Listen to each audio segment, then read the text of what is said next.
Naruto vs Ishiki, who won this fight? And we are just seeing a new dojutsu from Boruto getting revealed in the manga. We will talk about all of it as we review Boruto Chapter 52 spoilers.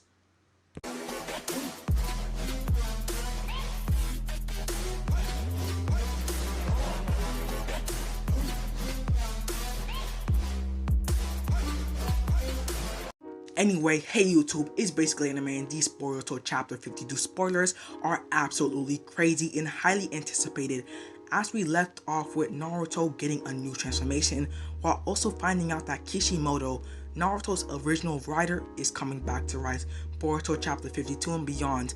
In these panels, we get to see the outcome of Naruto and the Ishiki fight, and we finally get to see a dojutsu from Boruto we've been waiting to be revealed in the manga. So if you're first time to this channel, if you love Boruto manga and anime related content, make sure you smash that like button and subscribe to this channel. Now before we start, this is not in order, but I'll try my best to narrate them in the best way I can and put them in order for you guys. So first we get a nice color page for Boruto Chapter 52, and it shows Naruto in his new Kurama form staring off into the distance. And let's just note that in the last 3 color covers, Naruto has been in it. Now I see it as some heavy foreshadowing, as Kurama did say that this new form will kill Naruto, but the thing is, we see Kawaki in the first chapter of Boruto after the time skip mention Naruto in the time skip, meaning Naruto won't die here, but I can't say the same for Sasuke. But overall, we get a nice color page of the OG Naruto, but the fact is, he has been in the last few color pages staring off into the distance, and that is something to note. Anyway, the first panel we get is a rough translation, and we see Kurama telling Naruto something. We start off by Kurama telling Naruto to not make any unnecessary movements so they can keep this new form up, leading me to believe that this form is a result of Naruto and Kurama just going all out with everything they have, and they're just burning chakra like crazy, to the point that if they move so sudden that they're going to burn a whole lot of chakra. As we see in the new color page that Naruto's form is red, now this signifies to me that somehow they're burning up chakra like crazy, like fire. You know, fire burns things.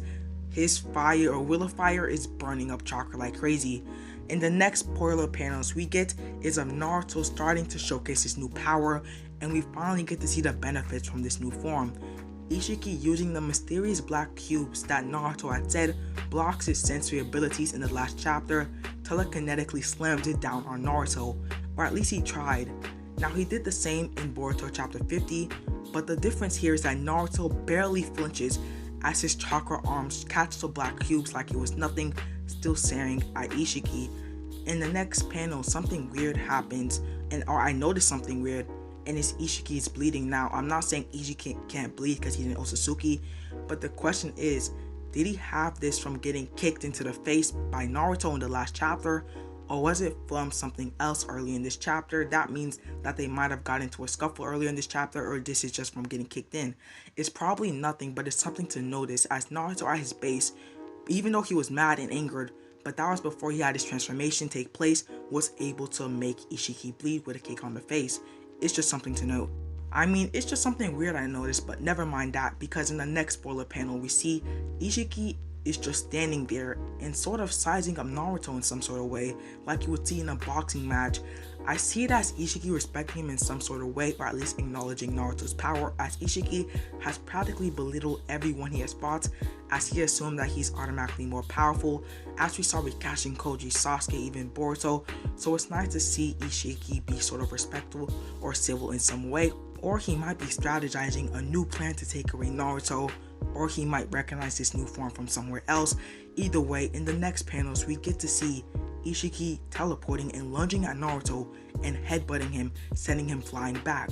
But that's the weird thing, that some people assume that Naruto would beat the crap out of Ishiki automatically at the beginning of the chapter, but I guess this is going to be a fight where they trade blows fairly instead of Ishiki kicking the crap out of Naruto like he did in chapter 49. So based on these spoiler panels, I wouldn't get your hopes up on Naruto's victory.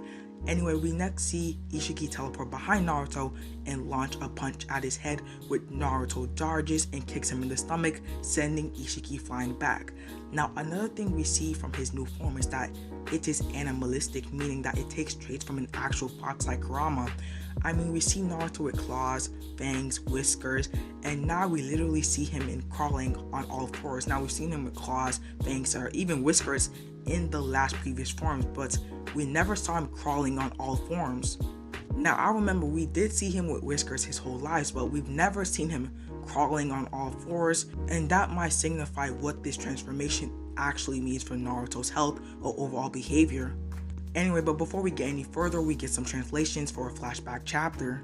We see Naruto heading to the battlefield where Boruto and Sasuke is at the time in this last chapter, as Kurama explains their transformation or his ace up the sleeve. He says it's like a nuclear fusion between his and Kurama's chakra, and in short, it creates a new form of energy. Now remember, this is rough translation, so we won't really know how this works until the chapter officially comes out. We also see Kurama tell him that the difference from this form and the other forms is that that chakra was obtained from somewhere else, again with translations, but the way he said it, obtained from somewhere else, is kind of weird and suspicious. Anyway, this is all leading me to believe that this transformation is just Kurama instilling more of his animalistic traits into Naruto. Next panel we see that I think is around this time after the little scuffle they had with Ishiki, or Naruto kicking Ishiki back. We have to remember this is out of order. We then hear Ishiki screaming, "What is this? My lifespan is running out. We must have been here for 20 hours, but it looks like I only have 30 minutes left." And that is something that was initially introduced to us, as Ishiki had an imperfect reincarnation, meaning Ishiki has 3 days to live until he gets a new karma implanted into Kawaki. Now that is the whole reason why they're keeping Kawaki safe in another dimension. Now we get to see this aspect of Ishiki starting to take place. He also goes on to mention that it is decreasing rapidly and he only has 30 minutes left. Now this is huge for Naruto and his friends, as the whole plan was to outlast him, so all Naruto has to do is hold out for just 30 more minutes. But the weird thing is that a lot of us assume that he would be fine for 3 days, and then when he hit the 3-day mark, he would obviously die. But I guess that the more chakra he uses and the more fighting he does, he's wasting his time, and that actually throughout the 3 days he's alive, he's decaying and progressing into death instead of just dying as soon as the 3-day mark hits. But anyway, in the next panel, the battle somehow takes a turn for the worse, as we see Naruto lunging at Ishiki, and I think we can infer that this exchange is happening for a while, even maybe for this whole chapter, as both of them look tired. But anyway, Naruto tries to grab a hold of Ishiki, but Ishiki is able to block Naruto's punch. Ishiki then somehow manages to grab a hold of Naruto's neck in the next spoiler panel and throw him on the ground and start to choke him. Now this isn't some sort of regular chokehold, he's really choking Naruto. As we see in the next panels, Naruto is struggling to breathe. Anyway, in the next spoiler panels we see unfamiliar faces from what we've seen from the rest of the spoiler panels. We see Shikamaru, the doctor, Samir, and Amado, but weren't they back at the ambush facility?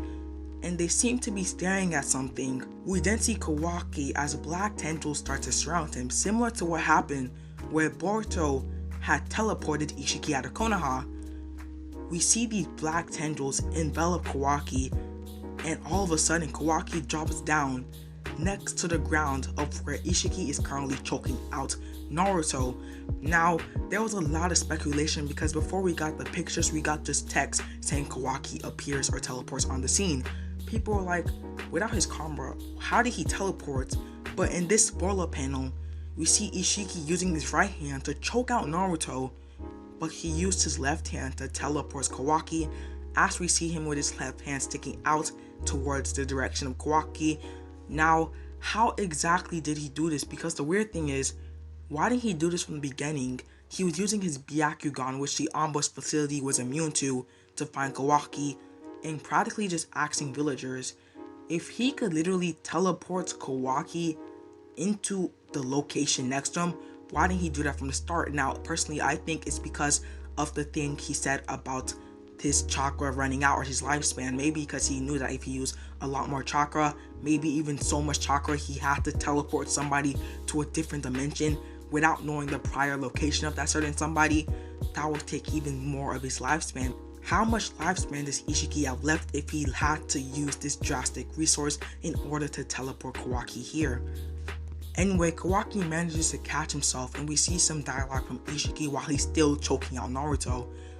But back with Sasuke is staring at Ishiki with his Rinnegan out, but Boruto, who is currently unconscious, starts to open his eyes, and with these eyes, we then see his secret Dojutsu, the Jougan, which is like the Bakugan, but with it's like the Otsutsuki Bakugan. Anyway, the thing is, we haven't seen the Jougan in the manga. We've only seen it once, and that was in the beginning, the first panel of Boruto Naruto Next Generations, where we see Boruto and Kawaki start to face off, and Boruto activates the Jougan.